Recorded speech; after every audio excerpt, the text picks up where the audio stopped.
Magazine when I was 22. It was a magazine for students in Scotland. I used to live and study in Scotland for 12 years, and it was a magazine for students, and it was a great adventure, but it unfortunately ended after a few editions going national. It went down, and I was bankrupt at 23, and I've been in debt ever since. So that's the reason why I love public travel.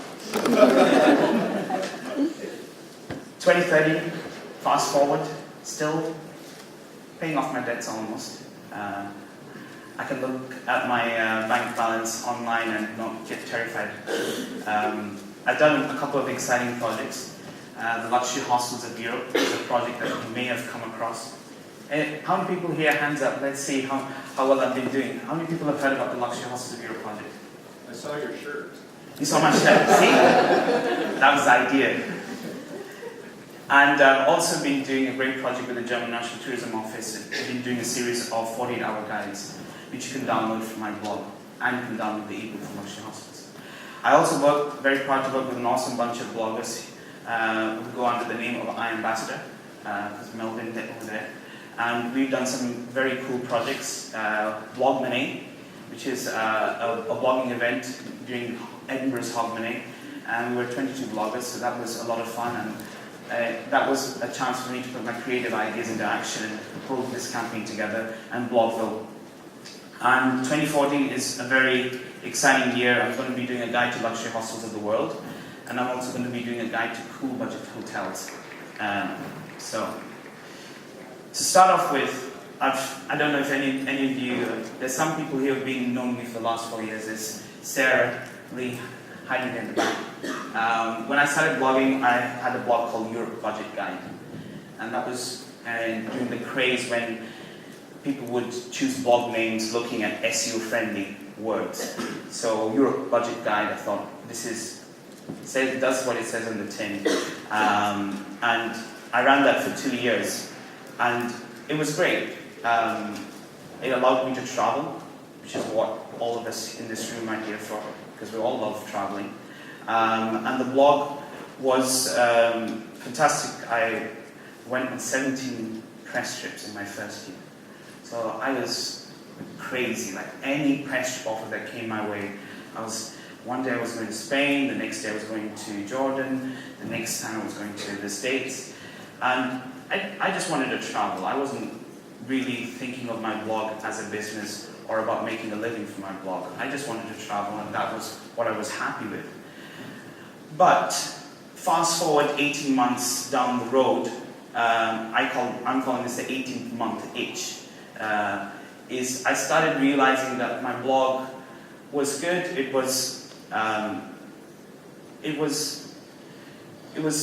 fulfilled my need to travel, but it wasn't really sexy enough. When I was going to events like World Travel Market or ITV and talking about my blog, people loved my ideas, but when I showed them the blog and everything, they were like, it looks nice, but it just doesn't seem to really suit the needs of our audience. So lots of press trips, but no money on the table or offers of working with me. So I realized I needed to change, and I needed to have a bit more of a strategy. So, as I said here, unless you call making money from sponsored posts and having lots of free trips a blogging strategy, which in my opinion is not really a long-term strategy. If you really want to make a living from your blog, you have to think more about how to create value in your blog. And sponsored posts, let's admit it, a lot of us in this room have made lots of money from sponsored posts, but with the way things are changing with Google, we have to think of more cooler ideas of creating content. My content wasn't really unique. I found that I had lots of great posts, like top 10 things to do. We all love our top 10 things. Who loves that? A lot of you do top 10 things. Is that something that I think all of us here are probably done a top 10 thing to do on a budget? But it was just not really, it wasn't really capturing the imagination of people. And the key thing I've said is that there was no common identifiable thread. It was lots of interesting articles, but when you came to my blog, people just didn't know how to get around the blog. The blog name and the design I wasn't very happy with, but it was what I could afford. At that time I didn't have any money coming in much, so I designed that myself. I had lots of readers. I had some peer companies looking after me and working with me because they loved my content. But when it came to presenting to marketing executives, they were like, sorry, we're not interested. So the key points I made there is about unique content, being memorable, and also being loved, not only by your readers, but also by brands and the clients you want to work with. When you put all these three things together, you get what is called a brand. And that is what, as a blogger, if you're going to make money in any niche, whether it's budget travel or anything, you have to think about creating a brand for yourself. And that's when you get the money coming in. So, 2 years later, August 2011, I started a new blog. It's called The Budget Traveler. And I got a professional graphic designer.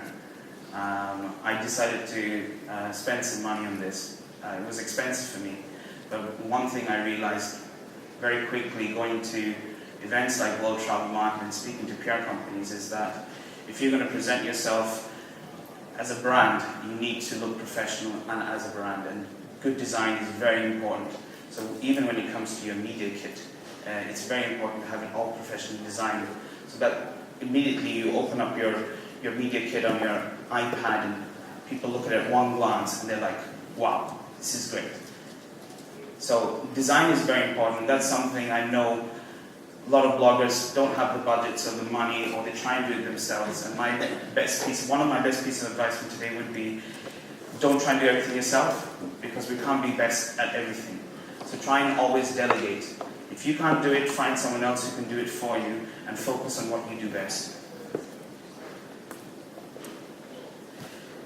The next thing, as part of my new blog strategy with Budget Traveler, was I needed to find a killer idea.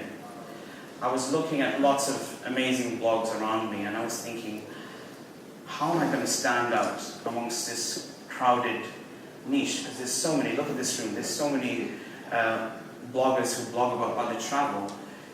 If I was to do this same thing 3-4 years ago at a conference, there would probably be about 5 or 6 people in this room.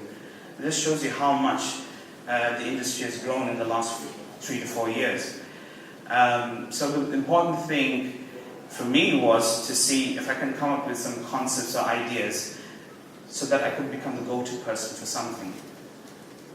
So where did these ideas come from? I thought long and hard about, okay, what kind of idea can I come up with? And then I thought that ideas always come from solving problems. And these problems could be your own problems, something that you face every day as a traveler. This be something you think, I need some information on this, but I can't read it anywhere. And I need to find out more information about female-friendly hostels in Holland. And you type it into Google and you can't find any really good information. And then boom, suddenly you think, this is a great idea for a blog project. Even if you don't have any problems and you're very happy with the way you travel, the other best thing you can do is speak to your readers. And we had a very cool session yesterday about what you can do to get ideas, and one of the things Sebastian said was about the importance of having your own readership service. And readership services are brilliant because you ask a few questions to your readers and you come back with a ton of great ideas. So the simple question that you ask is, what do you like about my blog? What you don't like? What would you like me to feature or write more about? And sometimes you get some amazing ideas from that. Air bed and breakfast, Airbnb, Chip was talking about it yesterday in his keynote. And Airbnb is a great example of a simple problem where there wasn't enough accommodation in the city.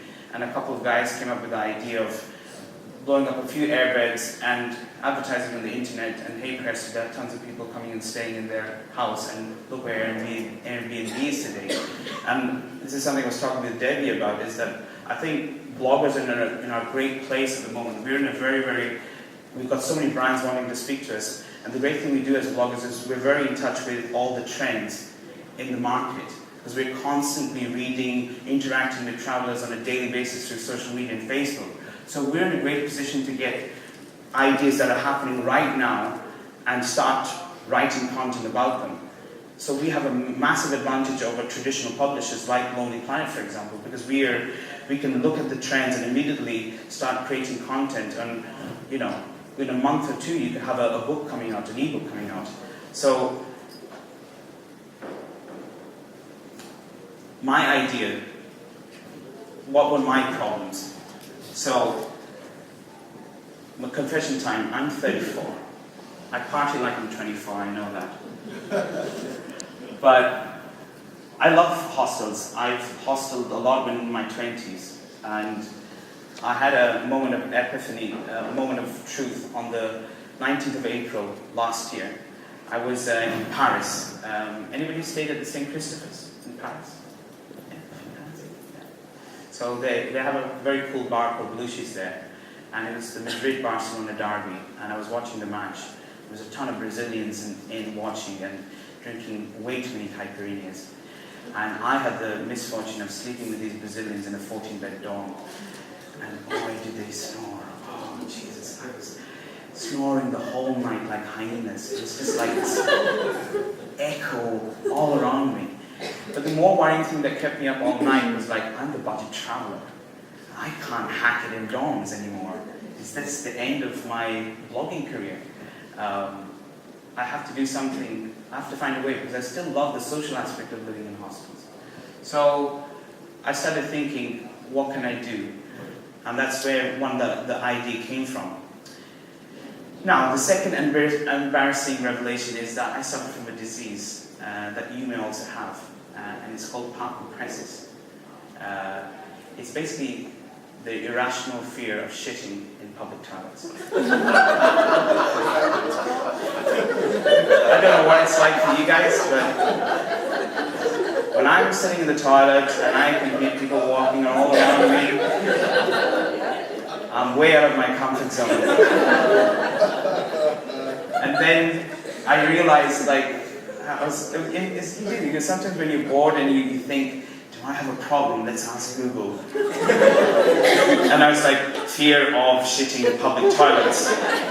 And the first thing that came up in Google was paresthesia, this word, and it's a disease. And I was like, shit, I've got a disease. So I couldn't hack it in dorms. I couldn't do the whole shared bathroom ideas. Hostels were for me or not, I don't know. To make problems even more worse was, at that time I was going through a bit of a personal crisis. I was in a long-term relationship, which had just broken up. And for me, my blog was not just a way of traveling, but it was a way for me to recreate and start a new life. It was all about finding a new voice and trying to figure out what I wanted to do with my life. So my blog was not just for me about traveling, it was a way of finding a new identity. And I opened myself up. I spoke to a friend, and they said, you should try this dating website called Match.com. It's great. You can meet lots of hot girls. I was like, okay, the hot girls part sounds nice, but I don't know how this is going to work out. So, anybody brave enough to put their hands up? Anybody been on Match.com here? Yeah. I'm the only creepy guy in the room. So after a long, 20 mails back and forth, finally the girl comes. I meet a girl, and she's beautiful. She looks like $1 million, and I'm just like, oh my god, I'm quivering on my knees as she walks in, and it's all going great. We've had a few pints, and she loves travel. And travel, as you know, is such a great way of bonding with people. And she was fascinated. She said, oh, you're a blogger, you travel around the world, you have the best life. And it was like I could see a rosy future, I was running way too ahead of me, and I was thinking, this is gonna be it. And then I mentioned, she said, so what do you write about? What's your blog called? Budget Traveler. She said, oh, I don't like budget travel. That's all about cheap dorms and hostels and smelly backpackers. That's not for me. I'm a hotel kind of girl. And I was like, No, hostels are cool, trust me. They're awesome. They're not full of smelly people anymore, you know? They're grown up. So I realized I had, an issue there, and that's something I've met amongst many female friends, and also actually travel bloggers. People were like, oh, budget travel, that's not for me, hosteling. So I realized that there was a negative image, not only amongst women in general, but also amongst the industry. I would go to conferences and people would say, budget travel, it's not sexy enough for us. We're focusing too much on luxury because that's where the money is, in our opinion. So everybody has this misconception that youth travel or budget travel is not a market. And I realized that that was another thing that I had to overcome in my career as a budget traveler. So I did some research. I spent 3 months in the cold, bitter months of December, January. I put it to good use, and I started discovering these amazing hostels. This is one of the luxury hostels. It's called Oasis, and it's in Seville. Anybody been to the Oasis Seville Palace? Only one person. I thought you were. Is this the budget travel room? If you haven't been, if you've always wanted to go to Seville, go to the Oasis Palace. They're amazing hosts, and they love bloggers, by the way. So if you want to contact, ask me later. And they have a swimming pool on the rooftop terrace, and the best times ever. Amazing place. But they also have ensuite double beds. So this is something I started discovering, that you can sleep in dorms, but you can also have your own double room with your own toilet. My God. So you don't have to go into the shared toilets if you have park presses, you know. So this is another favorite hostel of mine in Barcelona called Garcia. They have a rooftop terrace. They throw amazing, they do cultural events, they do tango lessons. I realized that these are not just hostels, these hostels are creating an experience for their guests. This is another favorite of mine called Hostel Bello in Milan, where you can have breakfast on demand. You can wake up at 3 o'clock in the afternoon and they will give you breakfast. Isn't that, you don't even get that in a hotel.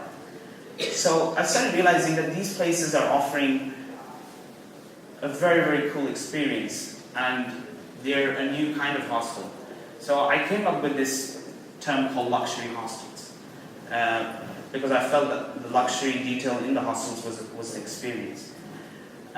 So in order to fund and visit all these hostels, I realized it was going to be very expensive visiting 40 hostels. So what I did was I lined up some sponsors who could basically help me travel to all the hostels, but also pay me a fee.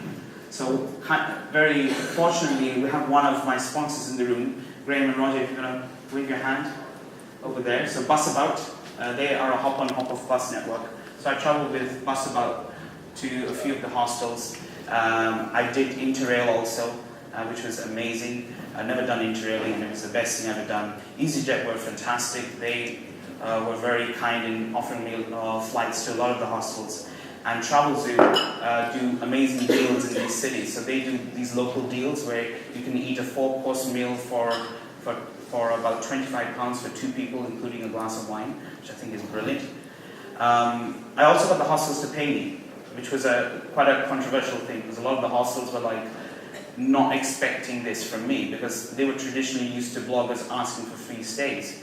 So you would think that they would probably say, no, if you want a free, we're not interested in paying. But because I asked them to pay me, they took more of an interest in me. They were like, why do you want me to pay you? And I said, well, I'm going to do a shitload of work.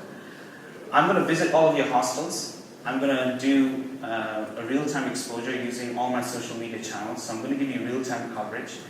I explained to them about social media, about how it works. I did the reviews on my blog.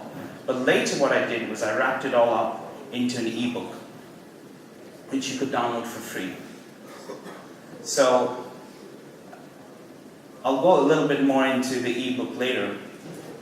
I'm going to talk a little bit now about ROI, which is return on investment. And in order to get paid, you have to be able to show a return on investment. Some people hate the word return on investment. They say, what's the return on investment on your mother? You can't.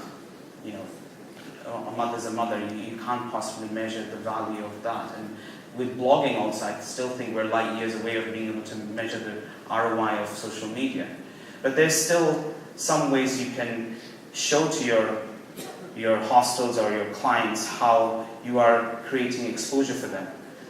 So one of the things you can do is, Keith and Melvin from Proudest have come up with this amazing calculator called the online ROI calculator, where you can put in your details and it can give you the value of your social media exposure. So that's something I always find that clients love to see, that wow, this is the value that's being created. If you want to get more ideas of how to present and find evidence, Backpacker Steve, is he in the room? Yes, thank you. So Steve did a fantastic trip, 6 months backpacking around South America, and it was called Hola Gringo. He created a very cool hashtag, and he's done a very fantastic case study of the whole trip about how he showed the value to his clients and hostels. So that's something I would recommend you have a look at. By the way, this will be uploaded onto SlideShare after, so you can all download and look at this. What was the ROI for luxury hostels? So far, it's been astonishing. The amount of PR coverage I've had, I couldn't even dream. I've been featured in the New York Times. I've been featured in The Guardian twice. I've been featured in Cosmopolitan. I wasn't on the cover. I'm not that famous yet, but one day, who knows? Glamour, Wanderlust, and then next week I'm being interviewed by CNN. And Let's Go, Ryanair's in-flight magazine, is doing a big spread on luxury hostels. So if you're lucky enough to be flying Ryanair in November, you might be able to see the feature on luxury hostels. And that for me is jackpot, because Ryanair's audience is perfect for all of us. So that's the one thing that I never knew would happen. I always thought blog, social media, but I didn't realize how much there is now a connection, but how many people in traditional media that are following blogs. And if it's a cool idea and something, I'm getting tons of people, because the thing that we have is we have flexibility, we can travel all the time, whereas people in traditional media, their budgets are being cut. So they find it very hard to travel. So they'll come to me with a day's notice and say, can you give us some tips on cool hostels to visit? And that's how I managed to generate so much coverage. I've had 4,000 downloads of the ebook so far. I haven't really given it a big push, just through bits and pieces of coverage. That's been great. I've handed out postcards. Postcards are great, and the postcards were this happy smiling guy you see on this t-shirt. That was me, and I just put details of the project and I dished them out on the tables in hostels as I was visiting, and people would be curious and pick it up and say, oh, what's this luxury hostels all about? And they would point at me and say, what's this about? And I said, I'm doing this cool project. And that was one of the best things I ever did. Was doing this tour of 40 hostels was a lot of hard work. But the one thing I did was I met my readership. These were my readers, these were my people. These people were my target audience, and I was talking to them over a glass of wine around the table in the hostels, and I was mining them, asking them, what do you think about this, what do you think about that? And I got so many ideas for luxury hostels and for future projects just from those conversations sitting at the hostel table. So that's the important thing I always tell everybody, is that don't be stuck in front of behind your computer. Go out there, go and travel and meet your audience. And the hashtag always I think it's a great way, if you're doing a project, create a hashtag that's short and memorable. Don't make it too long, because you've only got 140 characters in Twitter. And that has received 15 million impressions so far. More ROI. This is one of my favorite hostels. It's a little place in a place called Bourges Saint Maurice. Anybody been to Bourges? Skiing? Oh, great, cool. So it's a jump-off point for people who want to go skiing in the Les Arcs region. And they're a beautiful hostel, and it's run by a 29-year-old lady who's very passionate. She just started her hostel a year ago. She heard about the project and she said, I would love to be involved. I don't know how I'm going to afford £350, but I love your project, I want to be part of it. And she was one of the first people to say yes and come on board. So when I visited her, I loved her place. I stayed there for a week, and we became good friends. And after the book came out, she came back to me and she said, wow, I've had tons and tons of inquiries from the book. And summer was a quiet period for her. It was so quiet that she would actually close down the hostel.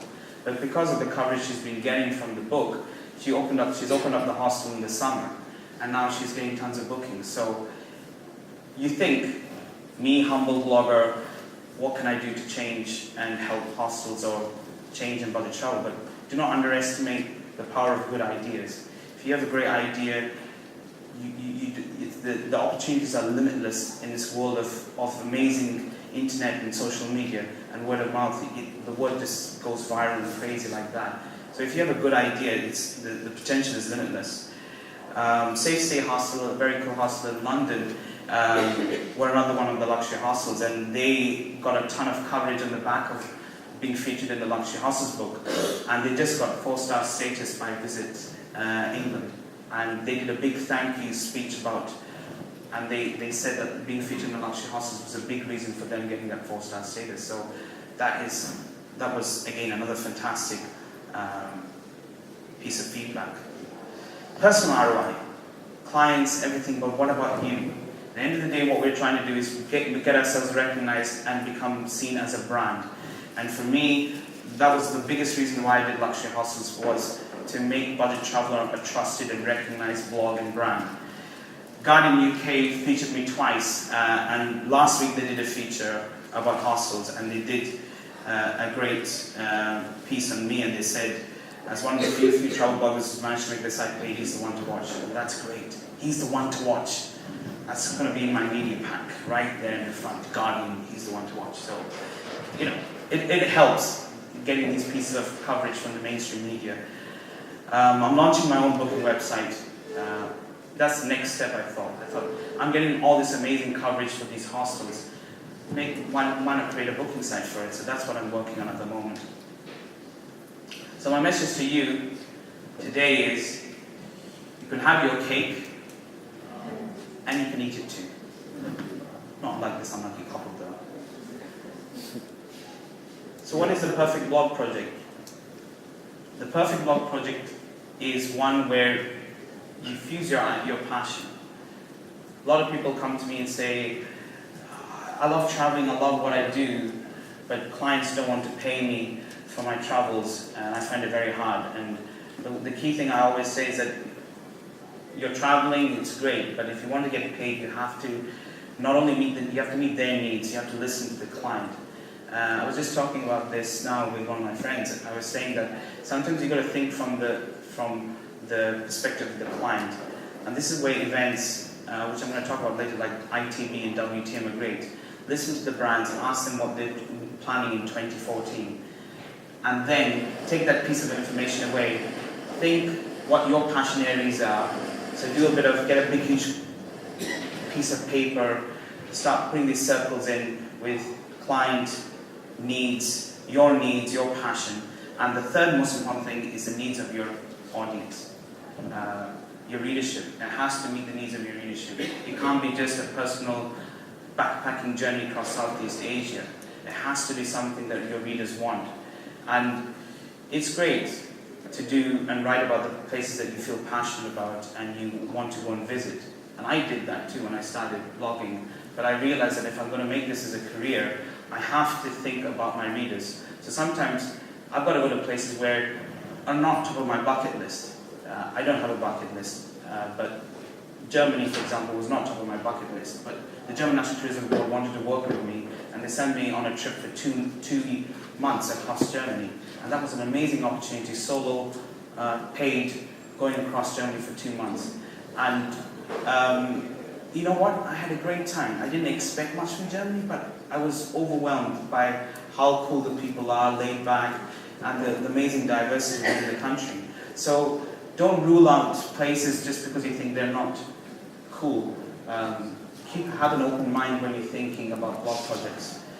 So the concept the idea, this is called authentic marketing. So this is what allows you to create content, products and services that will help your people. So once you put these three things together, you have the ingredients of a perfect blog project. Build relationships and networks. Network, network, network, network. Talk, talk, talk, talk till you die. I've been doing this for the last 2 days, and I'm close to losing my voice right now. And a lot of people say, you know, going out at night, you know, partying and stuff.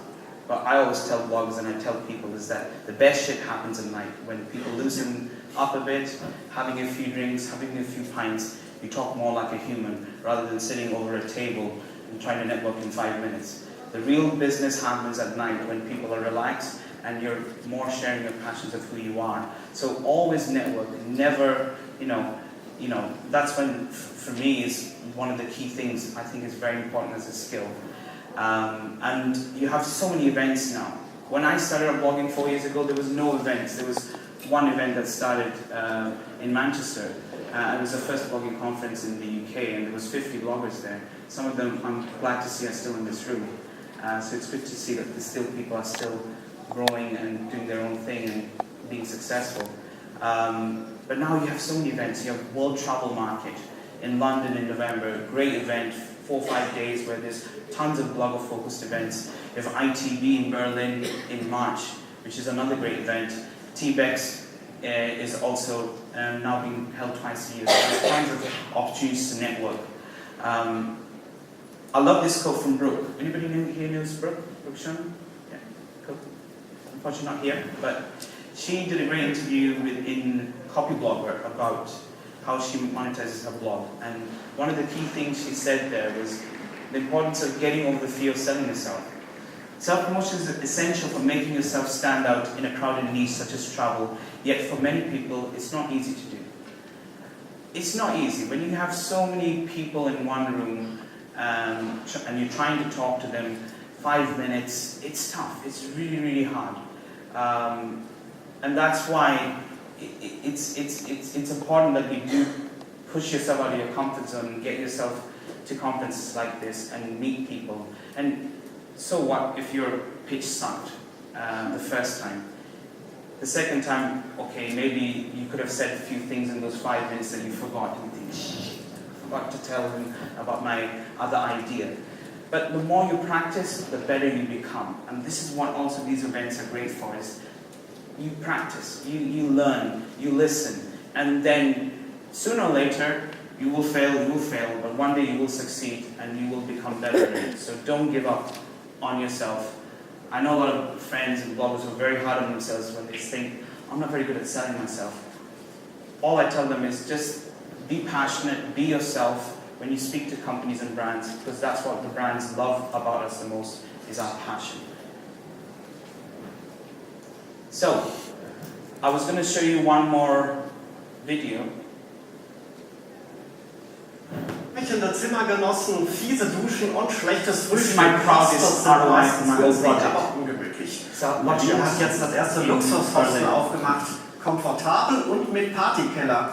Wir haben den Laden mit einem Blogger getestet, der sich mit Hostels auskennt. Stefan Franke. Luxushostels wie das in Berlin sind für Kash Bhattacharya die Zukunft. Der 33-Jährige ist sowas wie der Papst der Rucksacktouristen. Der Berufsblogger jettelt dank seiner Sponsoren Hostels. 9000 Reisewütige folgen ihm auf Twitter und lesen seinen Blog. Es gibt in ganz Europa diesen Trend, Hostels, die den Komfort eines Hotels bieten, aber trotzdem ihren Charme behalten. Das zieht vor allem bei Mädels, denn die finden Mehrbettzimmer und Duschen auf dem Gang ziemlich unsexy. Im Berliner Luxushostel gibt es 2er bis 8er Zimmer. Die Nacht kostet zwischen 10 und 28 Euro pro Person, je nach Saison. Frühstück macht nochmal 3,90. Im ganzen Haus ist WLAN kostenlos. In den Zimmern gibt es Stockbetten, abschließbare Schränke und jeder Raum hat ein eigenes Bad. Normalerweise sind Hostelduschen echt scheiße. Es gibt einen anständigen Wasserdruck und du teilst sie mit 20 Leuten. Ich mag da schon eher diese Variante. Und zwar so sehr, dass er die Klamotten gleich anbehält. Frisch machen für die Party im Hostel-eigenen Club. Das Luxuskonzept kommt bei den Berlin-Touristen an. Sehr schön, sehr sehr neu, nicht so dieses Hostel-Klischee, dass alles irgendwie ein bisschen abgeranzt ist, sondern es sieht alles sehr stylisch aus und sehr schön. In ganz Europa sollen solche Hostels bald stehen. Für Hotels echte Konkurrenz. Auch wenn die Betten ein bisschen kurz sind, stabil scheinen sie auf jeden Fall. Still has to do that job. The things you do for television, getting out of that shower and doing that, but that was one of Germany's biggest TV stations. It was fantastic.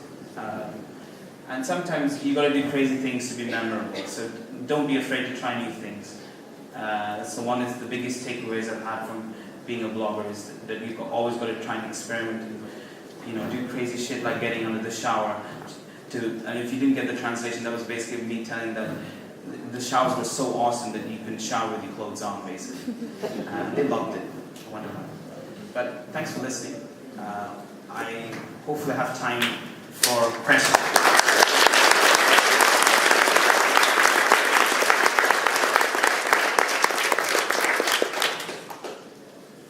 Do you have any questions? Don't be afraid. Does the fact that you get paid and get stuff for free, does it ever come into conflict with your honesty about, say you got paid quite well for doing something and then, it's actually really bad? Yeah, it's a very valid question. For me, it's the most important thing as a blogger is your integrity. It's why companies are all here wanting to work with us. Getting paid was getting paid more for my time. It was not getting paid for me writing a nice juicy review. I'm always very honest in my feedback to the hostels. So when I do the hostel reviews, if there's something I don't like, I say it. If there's something I love about it, I say it. And 9 times out of 10, people love me for that. I would be lying to you if I didn't say that there was 1 or 2 hostels in the project who I didn't say 1 or 2 very complimentary things and they took it in a bad way. But I told them that I'm honest, this is who I am, and this is why people read my blog. And you shouldn't still be afraid to ask for being paid for your time, because that has value. Your time has value, and people appreciate that. And sometimes the feedback you give to the hostel or to the client can help them improve their brand. And for example, working with Roger and Graham, one of the refreshing things of working with them was some of the routes, some of the networks were not for me, but that's just me. That doesn't mean that my readers don't want to visit on some of their routes, but some of the routes were fantastic and I loved it. And we had a frank and open conversation. And that honesty, I would like to think, is one of the reasons why Graham and Roger love working with the Budget Traveller. And don't be afraid. If you don't like something, say it, but be honest and open with your client. That's my advice. I think I'm getting off scot-free here. Sure, any more questions? Don't be afraid. On a similar tip there, let's say there's something about a hostel you really don't like, and you feed that back, and then they change it. Is it ethical then to not mention it and not publish something, not even publish that negativity because they responded to that straight away? Sure. No. If it's something that, for example, there was one case where the hostel's Wi-Fi was not working. They just installed the Wi-Fi and it wasn't working. And I published the review on my blog that this was my experience. And they later came back to me and said, look, we installed the Wi-Fi, it's now working, it's fine. Unfortunately, at the time I visited, it wasn't working, so that was my review of there. But what I did do was that I had another friend who was going through the hostel later, and I asked him, can you just check and see how it's going now? And he said, no, it's fine, not a problem. And I took that on board and I changed the review, and I made an amendment later to say that, look, since we visited, they've improved their Wi-Fi. So that's the beauty of blogging. You can always change and amend things very quickly. So I think we're done here. Great.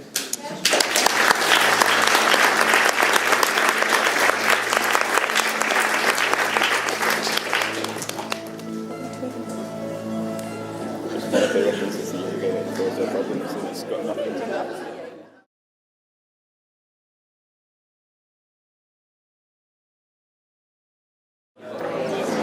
How was that for you, Iz? Good. You're out of focus. Yeah?